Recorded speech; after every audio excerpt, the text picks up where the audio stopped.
Hello, welcome to the Voracious Reader. Today I invite you into the 100-Acre Wood, where we're going to explore the Tao of Pooh by Benjamin Hoff. What a wonderful book. To begin, I want to share a quote from the end. Within each of us there is an owl, a rabbit, an Eeyore, and a Pooh. For too long we have chosen the way of owl and rabbit. Now, like Eeyore, we complain about the results. But that accomplishes nothing. If we are smart, we choose the way of Pooh. As if from far away it calls to us with the voice of a child's mind. It may be hard to hear at times, but it is important just the same, because without it, we will never find our way through the forest. And it's an enchanted forest, indeed. So what is the way of Pooh, the Tao of Pooh?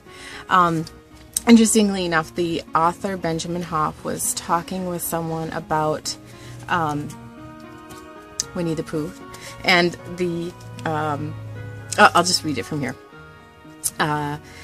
Wisdom from a Western Taoist is what he called an excerpt from Winnie the Pooh. And the person he was talking to said, well, no, that sounds more like Winnie the Pooh. And he said, it is. That's not about Taoism. And Benjamin Hoff said, well, yes, it is. It is about Taoism. No, it's not, he said. What do you think it's about? And the person responded, it's about a dumpy little bear that wanders around asking silly questions, making up songs, and going through all kinds of adventures without ever accumulating any knowledge or losing his simple-minded sort of happiness. That's what it's about, he said. And the author said, same thing. So that's the way of Pooh, the Tao of Pooh. And so he compares and relates the wisdom of the Tao to the wisdom of Winnie the Pooh throughout the story. And it's just wonderful. There's lots of quotes in here from the original Winnie the Pooh series. If you never read those as a child or read those to a child, I recommend you go back and reread them. As the end of the book says, we all have those characters in our minds. I continuously talk about the committee in our heads, and as an Enchanted Life Guide, part of what I do is help people explore that internal territory. And what better way to do it than to think of our childhood characters from Winnie the Pooh, because they really do represent all the different facets of our own personalities. We each have our own unique twist on Eeyore and Rabbit and Owl and Pooh and Piglet and Roo. But they're in us nonetheless. And when you begin to explore those and in a playful way, it's a great way to look at getting to know yourself, increasing self-awareness, and now exploring the Tao. All right, I wanted to share this really great way that he describes how the Tao is usually explained. It's very hard to find the spirit of Taoism in the lifeless writings of the humorless academic Mortician, whose bleached out scholarly dissertations contain no more of the character of the Taoist wisdom than does the typical wax museum. I don't know about you, but more often than not when I read intellectual books, I love them because I love to learn and I love to explore, and obviously I explore nonfiction, but sometimes when there's this very intellectual academic approach, blah, blah, blah, blah, blah, and you're like, really? My eyes are glazed over. Can you apply this to something real? And so my goal is to always apply things to something real. But Benjamin Hoff does it fabulously by applying it to something unreal in the 100-Acre Wood.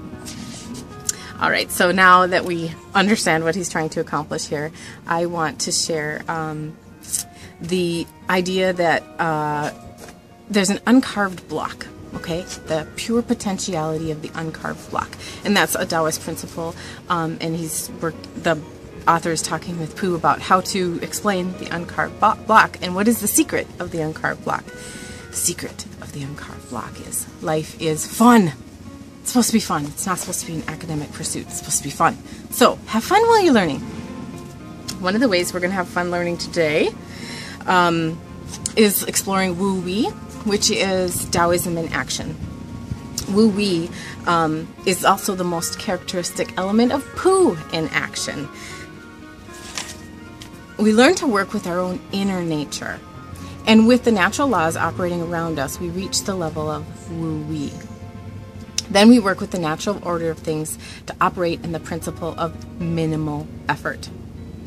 The most effortless bear we've ever seen is Winnie the Pooh. Just how do you do it, Pooh? Do what? Asked Pooh. Become so effortless. I don't do much of anything, he said. But all those things of yours get done. They just sort of happen. Wait a minute. That reminds me of something from the Tao Te Ching. So that's an example of how the author is playfully showing us Taoist principles. More along the line of Wu-Wei.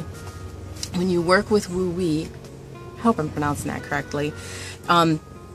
Here's a great quote. You put the round peg in the round hole and the square peg in the square hole. No stress, no struggle. Egotistical desire tries to force round pegs into square holes and square pegs into round holes. Cleverness, like the rabbit, tries to devise craftier ways of making pegs fit where they don't belong. Knowledge, like the owl, tries to figure out why. Why do round pegs fit in round holes and square pegs in square holes, and what can be done about that? Wu-Wei doesn't try, it doesn't think about it, it just does it, and things get done. The principle of Wu-Wei. And when you try too hard, things don't work. Pooh and Piglet drop a pickle jar on the floor because they're trying to open it with tense arms, and you can't do it with tense arms. Down through the centuries, man has developed a mind that separates him from the world of reality, the world of natural laws. This mind tries too hard, wears itself out, and ends up weak and sloppy. Such a mind, even if high intelligent, is incredibly inefficient. It goes here and there, backward and forward, and fails to concentrate on what it's doing in the moment. Why are we so afraid of the moment? It drives down the street in a fast-moving car, thinking it's going to a store and not paying attention to where it is on the road, and that's how accidents happen. Wu-Wei is the idea of letting things unfold, letting things happen as they need to happen, and accidents happen less frequently, or when they do, there is a synchronistic element to them. Another Taoist principle that Benjamin talks about is how we're always looking toward the future and always looking for this reward in the end. And here's a little story to illustrate. Ouch, Pooh said, landing on the floor. Well, that's what happens when you fall off of the writing table, I said. And this is the author being I. Just as well, said Pooh. Why is that? I asked. Oh, I was having an awful dream, he said. Oh? Yes, I'd found a jar of honey, he said, rubbing his eyes. What's awful about that? I asked. It kept moving, said Pooh. They're not supposed to do that. They're supposed to stay still. I know. But whenever I reached for it, this jar would move further away. A nightmare, I said. Lots of people have dreams like that, I added reassuringly. Oh, said Pooh, unreachable jars of honey? Well, about the same sort of thing. That part's not unusual. The unusual part is that some people live like that, spending their whole lives chasing moving jars of honey. And instead of enjoying where they are in that moment and finding the honey that's right there around them. Why? Asked Pooh. I don't know. I suppose it gives them something to do. Doesn't sound like much fun to me, said Pooh. All right. To wrap up, this book it's a must read. If you haven't read it yet, read it. It's so good. Let's say that you I want to go back to the mind, the human mind. Gathering, analyzing, sorting, storing information. This is what we do with our mind, our logical, left brain, progress-oriented. This is what we do. It's really inappropriate. It's inefficient. It's not using. The author calls it to use that it's inefficient and inappropriate as using a magic sword to open a can of beans. It's just silly. What can be attained by anyone who can appreciate it is the value of nothing. Let's say you get an idea, or as Pooh would more accurately say, it gets you. Have you ever been gotten by an idea? An idea got me. I hope an idea gets you today. Where did it come from? From this something, which came from that something, and where does that come from? Well, ultimately, if you chase it down, it comes from nothing. Where is that space of pure potentiality where things come from? You get that flash of insight. Genius, where did it come from?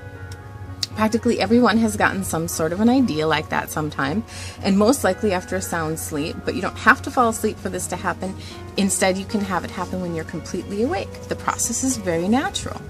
It starts when we are children, and the adult is not the highest stage of development to become like a child again. That's what the Tao Te Ching is referring to when they say return to the beginning. Why do the enlightened always seem so light and cheerful and almost like children when they interview the Dalai Lama and Mother Teresa and others? Even Peace Pilgrim, they have this shiny eyes like children. Sometimes they even talk like children, and it's because they have that spirit and essence of the wise children who know. Their minds have been emptied of the countless minute somethings of small learning and filled with the wisdom of the great nothing, the way of the universe. When the Winnie the Pooh series comes toward the end, the last sections say, they walked on thinking of this and that, and by they came to an enchanted place at the very top of the forest called Galleons' Lap, which is 60-something trees in a circle, and Christopher Robin knew that it was enchanted because nobody had ever been able to count whether it was 63 or 64, not even when he tied a piece of string around each tree after he'd counted it. Being enchanted, its floor was not like the floor of the forest, gorse and bracken with heather, but close-set grass, quiet and smooth and green. Sitting there, they could see the whole world spread out until it reached the sky. And whatever there was, all the world over was with them in Galleon's lap. So the author Benjamin Hoff of the Tao of Pooh wraps this up by saying, there the Pooh books come to an end in the enchanted place at the top of the forest. We can go there anytime. It's not far away. It's not hard to find. Just take the path to nothing and go nowhere until you reach it. Because the enchanted place is right where you are. And if you're friendly with bears, you can find it. And I maintain that if you're friendly with your inner territory, you can find it. Thank you for joining me in this Voracious Reader, the Tao of Pooh. Create a great enchanted exploration.